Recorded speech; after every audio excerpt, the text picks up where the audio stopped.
اللہ وبرکاتہ۔ وعلیکم السلام ورحمۃ اللہ وبرکاتہ۔ مولانا صاحب ہمارے کچھ سوالات تھے، جی اگر آپ ان سوالوں کی تسلی بخش سے جواب دے دیں تو ہمارا بھی بڑا فائدہ ہوگا اور امت کے نوجوانوں کو بھی بڑا فائدہ ہوگا۔ جی سوال کریے انشاءاللہ۔ اس لیے ہم دیکھتے ہیں سماج کے اندر کہ ہمارے سارے انسان، اسی طرح خاص طور سے مسلمانوں میں لوگ زندگی جیسے چاہ رہے ہیں ویسے گزار رہے ہیں۔ صبح اٹھ رہے ہیں، شام کو سو رہے ہیں، کھا رہے ہیں، پی رہے ہیں اور زندگی اسی طرح گزار رہے ہیں۔ کیا انسان کی زندگی کا مقصد صرف کھانا پینا ہے یا اس کا اور بھی کوئی مقصد ہے؟ ظاہر سی بات ہے کہ ہم دنیا کے اندر آئے ہیں، اللہ تبارک و تعالیٰ نے بھیجا ہے ہم کو، تو کسی نہ کسی مقصد کے تحت بھیجا ہے، کیونکہ ہر ساری چیزیں مقصد اس مد نظر رکھ کر ہی بنائی جاتی ہے۔ یہ کتابیں لکھی گئی ہیں پڑھنے کے لیے، یہ الماریاں بنائی گئی سامان رکھنے کے لیے، یہ چشمے بنائے گئے پہننے کے لیے تاکہ اس سے بہتر انسان کو دکھے۔ تو کیا اللہ تعالیٰ نے انسان کو صرف یوں ہی پیدا کر دیا اور اس کے ذمے کوئی ڈیوٹی مقرر نہیں کی؟ تو اس کے بارے میں ہم ذرا قرآن حدیث کی روشنی میں جاننا چاہیں گے تاکہ ہم کو بھی فائدہ ہو اور پوری امت مسلمہ اور تمام انسانوں کے لیے فائدہ مند ثابت ہو۔ جی بہت بہت شکریہ آپ کا، آپ نے بہت اچھا سوال کیا۔ دیکھیے مولانا وسیم صاحب، دنیا کے اندر آپ دیکھتے ہیں ایک عاقل بالغ انسان کوئی بھی کام کرتا ہے کسی نہ کسی مقصد کے تحت کرتا ہے۔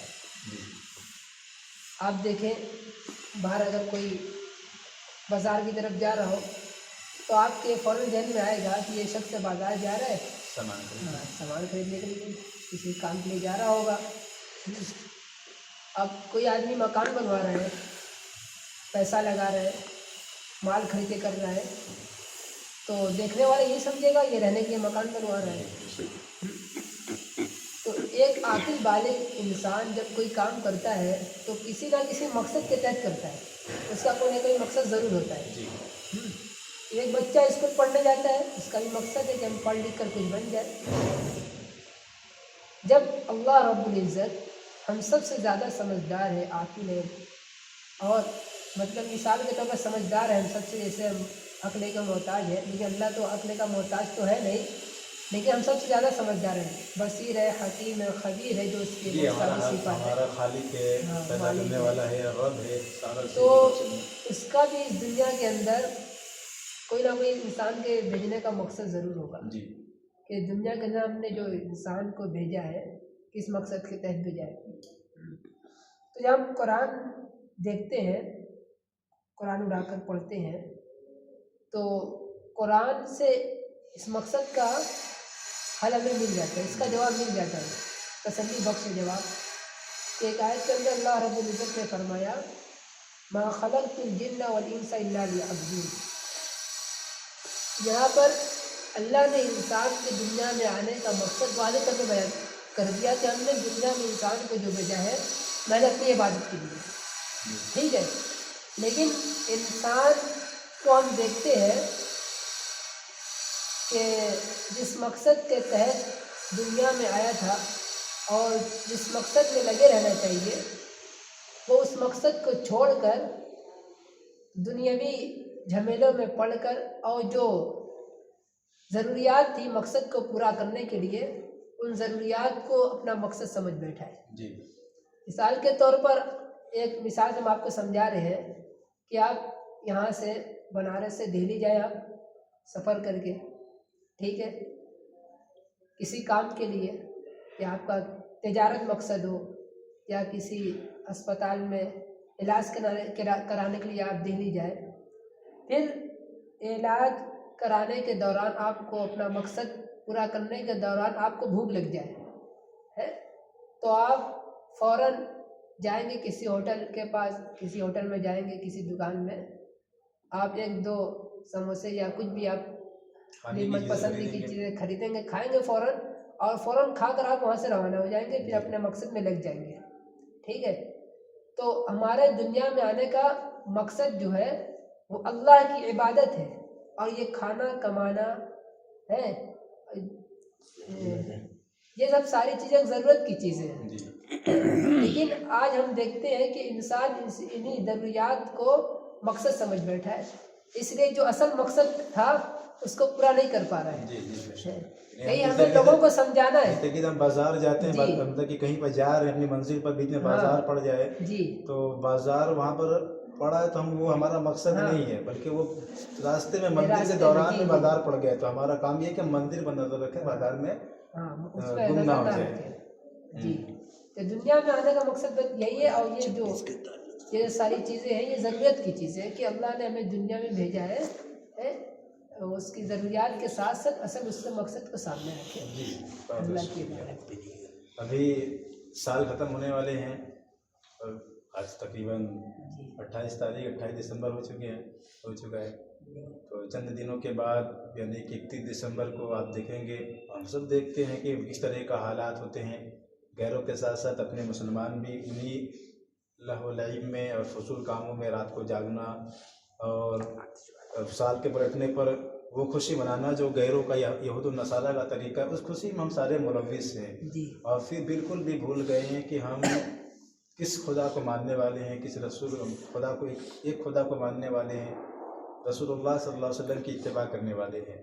तो क्या इस तरीके के अमाल कहीं से साबित हैं जो हम कर रहे हैं? यानी हमारे नौजवान रातों को जागना, याशी करना, ऊहा करना और इसी तरह बेशुमार गुनाहों के अंदर मुलव्वस होना। तो हम देखते हैं कि इसी तरह बेशुमार फजूल कामों में लगे रहते हैं, जी जिससे उनका दीन पर भी असर पड़ता है, उनके अकायद पर भी असर पड़ता है। क्या ऐसी हालत में हम मुसलमानों को सोचना नहीं चाहिए कि हम किसकी नकाली कर रहे हैं? क्या ये इस्लाम का तरीका है? देखिए मौलाना वसीम साहब, आपने बहुत ही अच्छा शानदार सवाल किया है, और मौके के लिहाज से आपने सवाल किया है। देखिए, हम जिस मज़हब को फॉलो करते हैं, जिस मज़हब इस्लाम को हम मानने वाले हैं, ये मज़हब बहुत ही साफ़ सुथरा है और बहुत ही वाज़ेह है। अगर हम इस मज़हब की तारीख उठाकर देखें और जिन लोगों के ज़रिए से ये मज़हब हम तक इसके अहकाम और कुरान हदीस हम तक पहुँचे हैं, और खुद अल्लाह के नबी सल्लल्लाहु अलैहि वसल्लम जो हमारे नबी हैं, जिनके ज़रिए से अल्लाह ताला ने अपनी वहदानियत व कुरान को हम तक पहुँचाया है, अगर उनकी ज़िंदगी को देखा जाए तो उनकी ज़िंदगी और उनके जो तरबियत याफ्ता सहाबा किराम थे, उनकी ज़िंदगी में बहुत सारे नए साल हैं। ऐसा नहीं है आप सल्लल्लाहु अलैहि वसल्लम नबी बनाए जाने के बाद 23 साल दुनिया में ज़िंदा रहे, तो इसके बाद सहाबा किराम तकरीबन 100 साल 125 साल तक भी ज़िंदा रहे बाद सहाबा किराम, तो उनकी ज़िंदगी में बहुत सारे नए साल हैं। लेकिन फिर उसके बाद सहाबा किराम भी, तो उनकी ज़िंदगी को देखा जाए तो उन्होंने कभी नया साल नहीं मनाया, और न नए साल की खुशी में कोई प्रोग्राम कोई जश्न किया जैसा इस तरह गैर करते हैं, कुछ मुसलमान भी इसके अंदर मुलव्विस है। तो अल्लाह ताला ने नबी को जो भेजा है, फिर नबी के तरबियत याफ्ता सहाबा, ये सब हमारे लिए नमूना है, हमारी ज़िंदगी के लिए आइडियल है। अल्लाह ने कोई एक जगह फरमाया, लक़द कान फ़ी रसूलिल्लाहि उस्वतुन हसना, कि नबी जो है, रसूल जो है, वो आपके लिए नमूना है। नमूना मतलब उनकी ज़िंदगी को देख कर उनकी ज़िंदगी को वहाँ फॉलो करना है। अगर उनकी ज़िंदगी के अंदर वो चीज़ें मिलती है तो हमको लेनी है, नहीं मिलती तो नहीं लेनी है। हाँ, नए साल से बढ़ते हमें ये सबक लेना चाहिए कि नया साल जैसे जैसे आता है उसी से मेरी ज़िंदगी का एक साल कम हाँ, ज़िंदगी के और अफसोस होना चाहिए कि मेरी ज़िंदगी के एक साल कम हो गया, और आइंदा जो पिछला जो माली साल है उसके बारे में गौर करना चाहिए कि पिछले साल में हमने क्या किए क्या नहीं किया, और आइंदा जो नया साल शुरू हो रहा है इसके अंदर में क्या करना है, इस पर हमें गौर करना चाहिए, ज़्यादा से ज़्यादा नेक अमाल करना चाहिए।